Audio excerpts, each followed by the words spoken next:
ನಮಸ್ಕಾರ ಸ್ನೇಹಿತರೆ, ಮತ್ತೊಮ್ಮೆ ನಿಮ್ಮೆಲ್ಲರಿಗೂ ಕನ್ನಡ ಮಾಸ್ಟರ್ ಯೂಟ್ಯೂಬ್ ಚಾನಲ್ಗೆ ಸ್ವಾಗತ. ಒಂದು ವೇಳೆ ನೀವು ಜೀವನದಲ್ಲಿ ಹೊಸದಾಗಿ ಏನಾದರೂ ಕಲಿಯಲು ಇಷ್ಟಪಡೋದಾದರೆ ಚಾನಲ್ಗೆ ಖಂಡಿತ ಸಬ್ಸ್ಕ್ರೈಬ್ ಮಾಡ್ಕೊಳ್ಳಿ. ಜೀವನದಲ್ಲಿ ಯಾವಾಗ ಹೆಚ್ಚಿನ ಕಷ್ಟಗಳು ಬರುತ್ತವೆಯೋ, ಅದು ಆರ್ಥಿಕ ಸಮಸ್ಯೆಗಳಿರಬಹುದು, ಯಾವುದಾದ್ರೂ ಪ್ರಕಾರದ ಚಿಂತೆ ಇರಲಿ, ನಮ್ಮ ಈ ವಿಡಿಯೋದಲ್ಲಿ ತಿಳಿಸಲಾದ ಚಿಕ್ಕ ಉಪಾಯಗಳನ್ನು ನೀವೇನಾದರೂ ಮಾಡಿಕೊಂಡ್ರೆ ಇವುಗಳನ್ನು ರವಿವಾರದ ದಿನ ಮಾಡುತ್ತಾರೆ. ಇಲ್ಲಿ ನಿಮ್ಮ ಜೀವನದಲ್ಲಿ ಯಾವುದೇ ರೀತಿಯ ಸಮಸ್ಯೆ ಇರಲಿ, ಯಾವುದೇ ಪ್ರಕಾರದ ದುಃಖ ಇರಲಿ, ಒಂದು ವೇಳೆ ನಿಮ್ಮ ಜೀವನದಲ್ಲಿ ಧನ ಸಂಪತ್ತು ಬರುವುದು ನಿಂತು ಹೋಗಿದ್ರೆ, ನಿಮ್ಮ ಜೀವನದಲ್ಲಿ ನಿಮ್ಮ ಭಾಗ್ಯದಿಂದ ನೀವು ಸೋತುಕೊಳ್ತಿದ್ರೆ ಸ್ನೇಹಿತರೆ, ಒಂದು ವೇಳೆ ನೀವೇನಾದರೂ ಬೆಲ್ಲದಿಂದ ಈ ಚಿಕ್ಕ ಒಂದು ಉಪಾಯವನ್ನು ಮಾಡಿದ್ರೆ, ಇದರ ಬಗ್ಗೆ ಈ ವಿಡಿಯೋದಲ್ಲಿ ತಿಳಿಸ್ತಾ ಇದ್ದೀವಿ.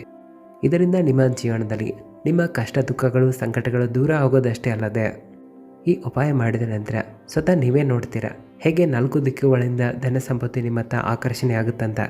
ನಮ್ಮ ಮನೆಗಳಲ್ಲಿ ಕೆಲವು ಯಾವ ರೀತಿಯಾದ ವಸ್ತುಗಳಿರುತ್ತವೆ ಅಂದರೆ, ಇವು ನಕಾರಾತ್ಮಕ ಶಕ್ತಿಗಳನ್ನು ದೂರ ಮಾಡಲು ನಮಗೆ ಸಹಾಯ ಮಾಡುತ್ತವೆ, ಮನೆಯಲ್ಲಿ ಸಕಾರಾತ್ಮಕ ಶಕ್ತಿಯನ್ನು ತರುತ್ತವೆ. ಮಾಹಿತಿಯ ಅನುಸಾರವಾಗಿ ಮನೆಯಲ್ಲಿರುವಂಥ ವಸ್ತುಗಳೇ ಮನೆಯ ಹಲವಾರು ಸಮಸ್ಯೆಗಳನ್ನು ದೂರ ಮಾಡಲು ಸಹಾಯಕ ಆಗುತ್ತವೆ, ಇಡೀ ಜೀವನದಲ್ಲಿ ಸಮೃದ್ಧಿಯ ಕಾರಣವೂ ಆಗುತ್ತವೆ. ಇದೇ ರೀತಿಯಾದ ವಸ್ತುಗಳಲ್ಲಿ ಬೆಲ್ಲವೂ ಒಂದು ಆಗಿದೆ. ಹೌದು, ಬೆಲ್ಲವು ಅಡುಗೆ ಮನೆಯಲ್ಲಿರುವಂಥ ಮುಖ್ಯವಾದ ವಸ್ತು ಆಗಿದೆ. ಬೆಲ್ಲದಲ್ಲಿರುವಂಥ ಹಲವಾರು ಔಷಧೀಯ ಗುಣಗಳ ಕಾರಣದಿಂದಾಗಿ ಇದನ್ನು ಹಲವಾರು ಪ್ರಕಾರದ ತಿಂಡಿ ತಿನಿಸುಗಳಲ್ಲಿ ಬಳಸುತ್ತಾರೆ. ಬೆಲ್ಲವನ್ನು ಸರಿಯಾದ ರೀತಿಯಲ್ಲಿ ಬಳಸಿಕೊಂಡು ನಾವು ನಮ್ಮ ಜೀವನದಲ್ಲಿ ಒಳ್ಳೆಯ ಸಕಾರಾತ್ಮಕ ಬದಲಾವಣೆಯನ್ನು ತರಬಹುದು. ಇದು ಮನೆಯನ್ನು ಧನಧಾನ್ಯದಿಂದ ತುಂಬುವಂತೆ ಮಾಡುತ್ತದೆ. ಈ ಒಂದು ವಿಷಯ ಕೇಳಿದ್ರೆ ನಿಮಗೆ ಅಚ್ಚರಿಯಾಗಬಹುದು. ಬೆಲ್ಲವು ನಿಮ್ಮ ಇಡೀ ಜೀವನವನ್ನು ಬದಲಾಯಿಸುವಂಥ ಶಕ್ತಿಯನ್ನು ಹೊಂದಿದೆ. ಬೆಲ್ಲವಂತೂ ಪ್ರತಿಯೊಬ್ಬರ ಮನೆಯಲ್ಲಿ ಸುಲಭವಾಗಿ ಸಿಗುತ್ತೆ. ಇದು ಕೇವಲ ತಿನ್ನಲು ಮಾತ್ರ ಅಲ್ಲ, ಬೇರೆ ಲಾಭಗಳಲ್ಲೂ ಸಹ ಇದರ ಬಳಕೆ ಆಗುತ್ತದೆ. ಇನ್ನು ನಾವು ನಿಮಗೆ ತಿಳಿಸುವಂಥ ಉಪಾಯಗಳಲ್ಲಿ ನೀವು ಬೆಲ್ಲವನ್ನು ತಿನ್ನುವಂಥ ಅವಶ್ಯಕತೆ ಇಲ್ಲ. ಇಲ್ಲಿ ಕೇವಲ ಕೆಲವು ಚಿಕ್ಕ ಪುಟ್ಟ ತುಂಡುಗಳ ಬಳಕೆ ಇರುತ್ತದೆ. ವಿಡಿಯೋದಲ್ಲಿ ನಾನು ನಿಮಗೆ ತಿಳಿಸುವಂಥ ಉಪಾಯವನ್ನು ಸರಿಯಾದ ರೀತಿಯಲ್ಲಿ ನೀವು ಮಾಡಬೇಕಷ್ಟೆ. ಈ ಎಲ್ಲ ಉಪಾಯಗಳು ನಿಮಗೆ ಮೂಢನಂಬಿಕೆ ಅಂತ ಅನಿಸಬಹುದು, ಆದರೆ ಜ್ಯೋತಿಷ ಮತ್ತು ವಾಸ್ತುಶಾಸ್ತ್ರದಲ್ಲಿ ಬೆಲ್ಲವನ್ನು ಎಲ್ಲಕ್ಕಿಂತ ಉತ್ತಮ ಶ್ರೇಣಿಯಲ್ಲಿ ನೋಡಲಾಗುತ್ತದೆ. ರವಿವಾರ ಭಗವಂತನಾದ ಸೂರ್ಯದೇವರ ವಾರ ಆಗಿರುತ್ತದೆ. ಸೂರ್ಯದೇವರ ಕೈಗಳಲ್ಲಿ ನಿಮ್ಮ ಗ್ರಹಗಳ ನಿಯಂತ್ರಣವೂ ಇರುತ್ತದೆ. ಒಂದು ವೇಳೆ ನೀವು ಸೂರ್ಯದೇವರನ್ನು ಪೂಜೆ ಮಾಡಲು ಶುರು ಮಾಡಿದ್ರೆ, ನಿಮ್ಮ ನವಗ್ರಹಗಳೆಲ್ಲ ನಿಮಗೆ ಅನುಕೂಲವಾದ ಲಾಭಗಳನ್ನು ಕೊಡುತ್ತವೆ, ಜೀವನದಲ್ಲಿ ಒಂದು ಸಕಾರಾತ್ಮಕ ಬದಲಾವಣೆಯನ್ನು ತರುತ್ತವೆ. ನೀವು ಸಹ ನೋಡಿರ್ತೀರ, ನಿಮ್ಮ ಮನೆಯಲ್ಲಿ ಯಾರೆಲ್ಲ ಹಿರಿಯರಿದ್ದಾರೋ ಅವರು ರವಿವಾರದ ದಿನ ಖಂಡಿತವಾಗಿ ಸೂರ್ಯದೇವರಿಗೆ ಜಲವನ್ನು ಅರ್ಪಿಸ್ತಾ ಇದ್ರು. ಯಾಕಂದರೆ ಅವರಿಗೆ ಒಂದು ವಿಷಯ ಗೊತ್ತಿತ್ತು, ಸೂರ್ಯದೇವರಿಗೆ ಏನಾದರೂ ಜಲವನ್ನು ಅರ್ಪಿಸಿದ್ರೆ ಜೀವನದಿಂದ ಹಲವಾರು ಪ್ರಕಾರದ ಸಮಸ್ಯೆಗಳು ದೂರ ಆಗುತ್ತವೆ ಅನ್ನೋ ವಿಷಯ ಅವರಿಗೆ ಗೊತ್ತಿತ್ತು. ಆದರೆ ಸ್ನೇಹಿತರೆ, ಈ ಒಂದು ವಿಷಯ ನಿಮಗೆ ಗೊತ್ತಿಲ್ಲದೇ ಇರಬಹುದು. ಇಲ್ಲಿ ಸೂರ್ಯದೇವರಿಗೆ ಯಾವ ರೀತಿಯಾಗಿ ಜಲವನ್ನು ಅರ್ಪಿಸಬೇಕಂತ, ಜೀವನದಿಂದ ಸಮಸ್ಯೆಗಳು ದೂರ ಆಗಬೇಕಂದ್ರೆ ಆ ನೀರಿನಲ್ಲಿ ಯಾವ ರೀತಿಯಾದ ವಸ್ತುಗಳನ್ನು ಹಾಕಬೇಕು ಗೊತ್ತಾ? ಆ ಮಾಹಿತಿಯನ್ನು ಕೂಡ ಈ ವಿಡಿಯೋದಲ್ಲಿ ತಿಳಿಸ್ಕೊಡ್ತೀನಿ. ಈ ಬೆಲ್ಲದ ಉಪಾಯವನ್ನಂತೂ ರವಿವಾರದ ದಿನ ನಿಮ್ಮ 5 ನಿಮಿಷದ ಸಮಯವನ್ನು ಫ್ರೀ ಮಾಡಿಕೊಂಡು ಮಾಡಿರಿ. ಎಲ್ಲಕ್ಕಿಂತ ಮೊದಲು ವಿಡಿಯೋವನ್ನು ಲೈಕ್ ಮಾಡಿ, ನಿಮ್ಮ ಇಷ್ಟ ದೇವರ ಹೆಸರನ್ನು ಕಾಮೆಂಟ್ ಬಾಕ್ಸ್ನಲ್ಲಿ ಬರೆದು ಜೈಕಾರ ಹಾಕಿರಿ. ಎಲ್ಲಕ್ಕಿಂತ ಮೊದಲು ನಾವು ತಿಳಿಸುವಂಥ ಉಪಾಯಗಳನ್ನು ನೀವು ಎಲ್ಲಾದರೂ ಒಂದು ಹಾಳೆಯಲ್ಲಿ ಬರೆದು ನೋಟ್ ಮಾಡಿ ಇಟ್ಕೊಳ್ಳಿ. ಇಲ್ಲಿ ಅವುಗಳನ್ನು ಮಾಡುವಂಥ ಪದ್ಧತಿ, ಸರಿಯಾದ ಟೈಮ್ ಬಗ್ಗೆನೂ ಹೇಳ್ತೀವಿ. ಎಲ್ಲಕ್ಕಿಂತ ಮೊದಲು ನಿಮ್ಮ ಜೀವನದಲ್ಲಿರುವಂಥ ದೋಷಗಳನ್ನು ದೂರ ಮಾಡುವಂಥ ಉಪಾಯವನ್ನು ತಿಳಿಸ್ತೀನಿ. ನೀವು ನಿರಂತರವಾಗಿ ತುಂಬ ಶ್ರಮ ಪಡ್ತಾ ಇದ್ದರೆ, ಕಷ್ಟಪಟ್ಟು ದುಡಿತಾ ಇದ್ದರೆ ನಿಮಗೆ ಅದರ ಫಲಗಳು ಸಿಗ್ತಾ ಇರೋದಿಲ್ಲ. ಪ್ರತಿದಿನ ನಿಮ್ಮ ಮನೆಗಳಲ್ಲಿ ಜಗಳಗಳು ಆಗ್ತಾ ಇರಬಹುದು, ಮನೆಯ ವೃದ್ಧಿ ನಿಂತಿರುತ್ತೆ. ಈ ವಿಷಯಗಳಲ್ಲಿ ನಿಮ್ಮ ಚಿಂತೆ ದೊಡ್ಡದಾಗಿದ್ದರೆ ಇವುಗಳಿಗಿರುವ ಮುಖ್ಯ ಕಾರಣ ಜೀವನದಲ್ಲಿ ಮಂಗಳ ದೋಷ ಇರುತ್ತೆ, ಅಥವಾ ಶನಿ ದೋಷ ಇರುತ್ತೆ, ಅಥವಾ ನಿಮ್ಮ ಕುಂಡಲಿಯಲ್ಲಿ ಸೂರ್ಯ ದೋಷ ಇರಬಹುದು, ಅಥವಾ ನಿಮ್ಮ ಕುಂಡಲಿಯಲ್ಲಿ ಚಂದ್ರನು ಬೇರೆ ರಾಶಿಗೆ ಪರಿವರ್ತನೆ ಆಗಿರ್ತಾರೆ. ಇಲ್ಲಿ ಪ್ರತಿಯೊಂದು ಪ್ರಕಾರದ ದೋಷಗಳಿಗಾಗಿ ಭಿನ್ನ ಭಿನ್ನ ಉಪಾಯಗಳನ್ನು ಮಾಡುವಂಥ ಅವಶ್ಯಕತೆ ಇಲ್ಲ. ಇಲ್ಲಿ ತಿಳಿಸುವಂಥ ಒಂದು ಚಿಕ್ಕ ಉಪಾಯವನ್ನು ನಿರಂತರವಾಗಿ 11 ರವಿವಾರ ಮಾಡಿರಿ. 11 ರವಿವಾರಗಳ ನಂತರ ಸದಾ ನೀವೇ ನೋಡ್ತೀರಾ, ನಿಮ್ಮ ಜೀವನದಲ್ಲಿ ಇರುವಂಥ ಯಾವುದೇ ದೋಷ ಇದ್ದರೂ ಎಲ್ಲವೂ ದೂರ ಆಗಿರುತ್ತೆ. ಇಲ್ಲಿ ಯಾವ ಕಾರ್ಯವನ್ನು ನೀವು ಶುರು ಮಾಡ್ತೀರಾ ಆ ಕಾರ್ಯಗಳಲ್ಲಿ ಯಶಸ್ಸನ್ನು ಕಾಣ್ತೀರಾ. ಆದರೆ ಇವುಗಳಿಗೋಸ್ಕರ ಇಲ್ಲಿ ನಿಮಗೆ ತಾಮ್ರದ ಲೋಟ ಬೇಕಾಗುತ್ತೆ.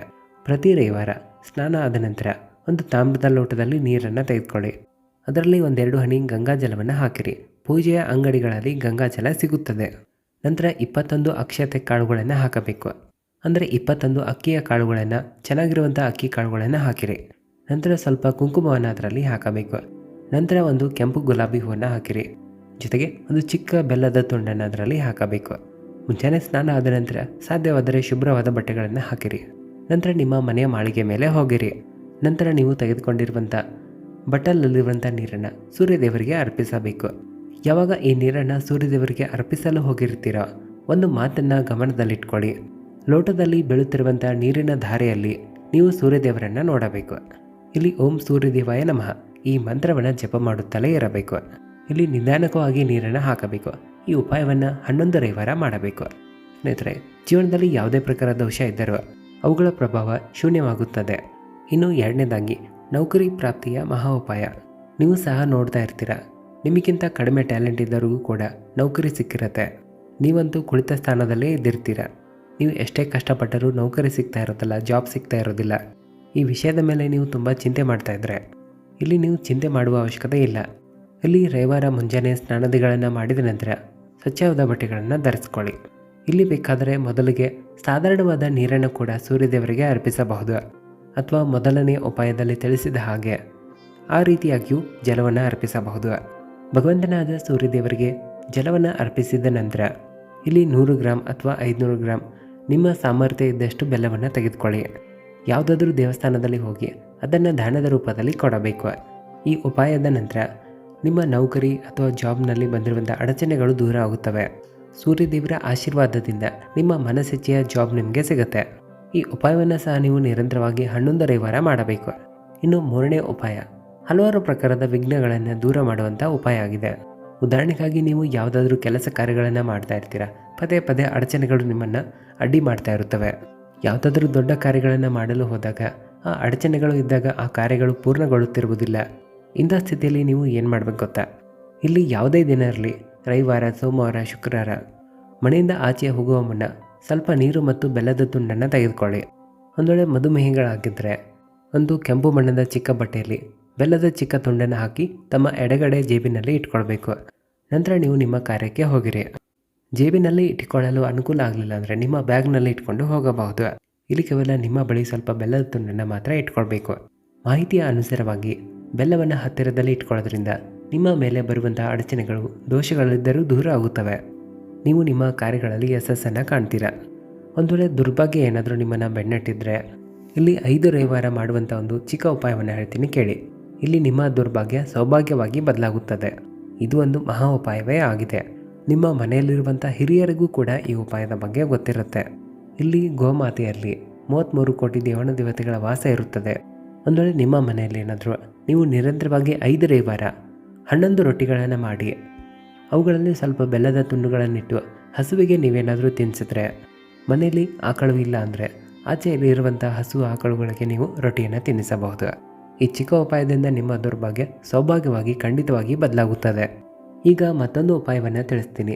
ಇದನ್ನು ತುಂಬ ಗಮನವಿಟ್ಟು ಕೇಳಿರಿ. ಇದು ತುಂಬಾ ಸಾಧಾರಣವಾದ ಉಪಾಯ ಆಗಿದ್ದು ನಿಮ್ಮ ಜೀವನದಲ್ಲಿ ಧನ ಸಂಪತ್ತಿಗೆ ಸಂಬಂಧಪಟ್ಟಂಥ ಸಮಸ್ಯೆಗಳಿಂದ ಮುಕ್ತಿ ಸಿಗಲಿ ಅಂತ ನೀವು ಇಷ್ಟಪಡ್ತಾ ಇದ್ದರೆ ಇಲ್ಲಿ ನೀವು ಏನು ಮಾಡಬೇಕಂದ್ರೆ, ರವಿವಾರದ ದಿನ ಯಾವುದಾದ್ರೂ ಬಡವರಿಗೆ ಒಂದು ಕಂಬಳಿಯನ್ನು ಬೆಲ್ಲದ ಜೊತೆಗೆ ದಾನವಾಗಿ ಕೊಟ್ಟುಬಿಡಿ.